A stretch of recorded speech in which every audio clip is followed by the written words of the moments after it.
Salam saudaraku, salam sejahtera bagi kita sekalian. Kiranya kasih Allah dan kasih Tuhan Yesus senantiasa melingkupi kehidupan kita. Puji Tuhan saudara, saya ingin membagikan firman Tuhan bagi kita, yaitu dari Yakobus 3 ayat 13 sampai ayatnya yang ke-16. Demikian firman Tuhan. Siapakah di antara kamu yang bijak dan berbudi? Baiklah ia dengan cara hidup yang baik menyatakan perbuatannya oleh hikmat yang lahir dari kelemah lembutan. Jika kamu menaruh perasaan iri hati dan kamu mementingkan diri sendiri, janganlah kamu memegahkan diri dan janganlah berdusta melawan kebenaran.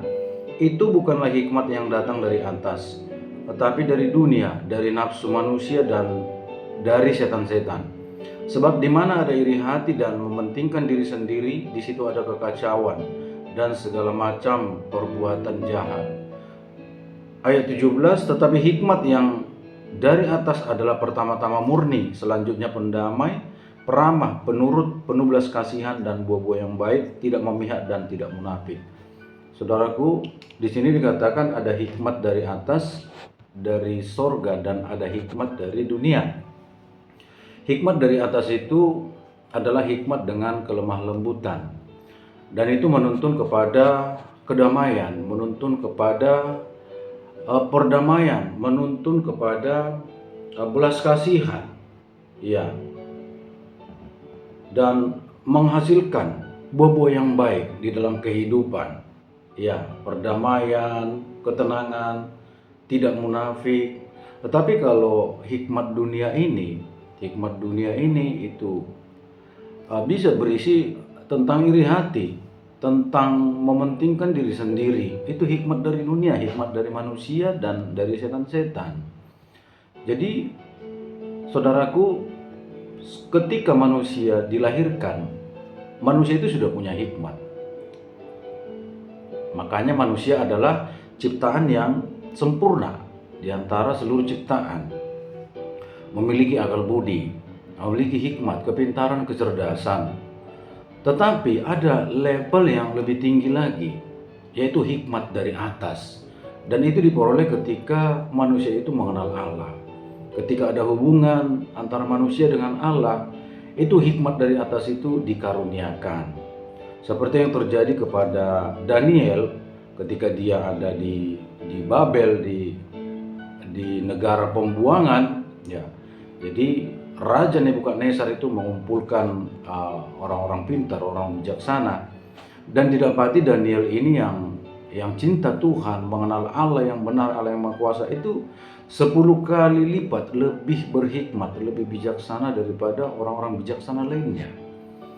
Jadi tetap orang-orang lain itu memiliki hikmat, memiliki kebijaksanaan, karena itu kita peroleh ketika kita lahir.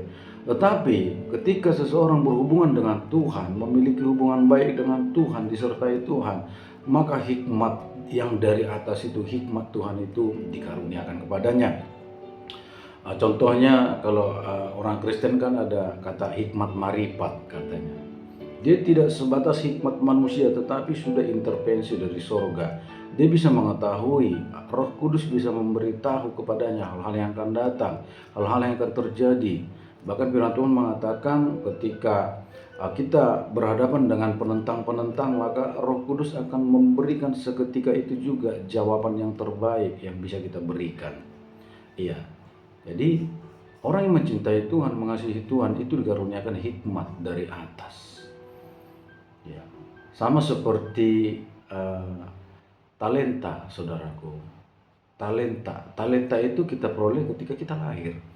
Ada orang yang pintar musik, ada orang pintar mungkin menjinakkan singa, ada pintar secara ini bisa dia cepat memahami bahasa atau hitung-hitungan.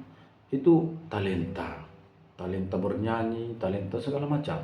Dan itu diperoleh ketika dia memang didapat di kandungan ibunya dari orang tuanya begitu. Dan itu talenta itu tentunya itu dari Tuhan kan gitu. Tetapi bagi manusia sejak lahir dia peroleh, tetapi namanya karunia itu diperoleh dari Tuhan. Ada karunia bernubuat, karunia iman, ada karunia menyembuhkan orang sakit, karunia hikmat, karunia pengetahuan, ada karunia berbahasa roh, membeda-bedakan bahasa roh, ada karunia menafsirkan bahasa roh. Nah, setelah seseorang itu memiliki hubungan dengan Tuhan, lahir baru, Roh Kudus karuniakan. Ketika Tuhan berkenan, maka karunia-karunia itu diberikan melampaui talenta tadi, melampaui talenta tadi.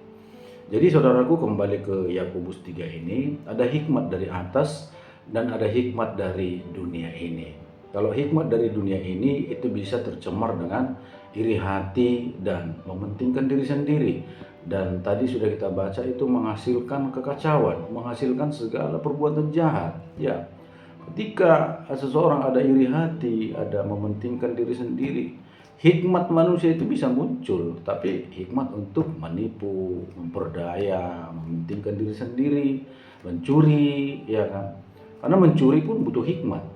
Untuk orang-orang maling itu dia butuh hikmat, butuh kecerdasan juga. Bagaimana supaya niatnya itu bisa terlaksana, berhasil, rencananya berhasil, apa yang diinginkannya berhasil, itu butuh kecerdasan juga.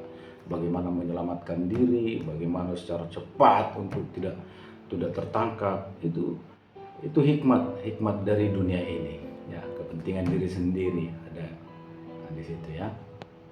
Tapi kalau hikmat dari atas itu katanya itu belas kasihan, itu membawa damai, itu ketertiban, itu untuk kebaikan, untuk kebaikan diri sendiri, untuk kebaikan bersama. Dan dia penurut, dia tidak berbantah, dia tidak memegahkan diri, tidak. Hikmat dari atas itu tenang. Ada satu contoh saudaraku, ada seorang pendeta di Aceh. Jadi ada sekelompok massa datang supaya ibadah dihentikan. Dan dia tidak melawan, dia katakan kami menyembah Tuhan Yesus dan kami berbakti kepadanya.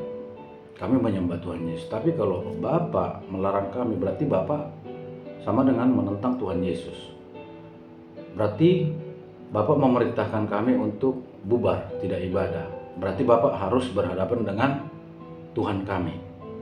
Oke, katanya. Jadi ya segera mereka bubar, ibadah di rumah masing-masing. Tidak lama kemudian beberapa jam ini ketua rombongannya ini mati seketika. Dan ada beberapa waktu kemudian terjadi lagi, begitu juga mati seketika. Akhirnya tidak ada lagi yang mengganggu mereka karena takut mati, disambar sama malaikat Tuhan. Jadi dia dengan kelembutan, hikmat dari atas dia peroleh. Dengan kelembutan, dengan tenang, dia lakukan firman. Kita balas kejahatan itu dengan kasih, dengan kebaikan. Tidak perlu ada Tuhan kok. Tuhan kita berkuasa. Tidak perlu kita berkelahi, malah berbuat jahat, malah jatuh dalam dosa gara-gara itu.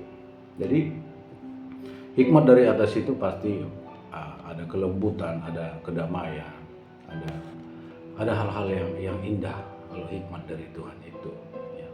Jadi puji Tuhan saudaraku, biarlah kiranya hikmat Allah itu dikaruniakan kepada kita. Dan satu syarat untuk kita peroleh hikmat Allah, kita adalah anak-anak Allah. Anak-anak Tuhan dikaruniakan hikmat Allah. Seperti yang diterima oleh Bapak Daniel, dia memiliki hikmat 10 kali lipat dari orang-orang bijaksana dari seantero negeri Babel. Mereka termasuk Sadrak, Mesak, dan Abednego ketika mereka ada dalam pembuangan di Babel itu, mereka 10 kali lebih berhikmat.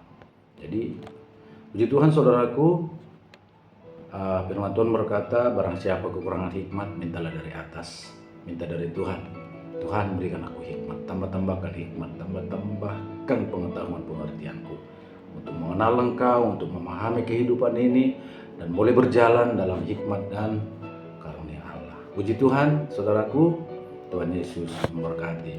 Shalom.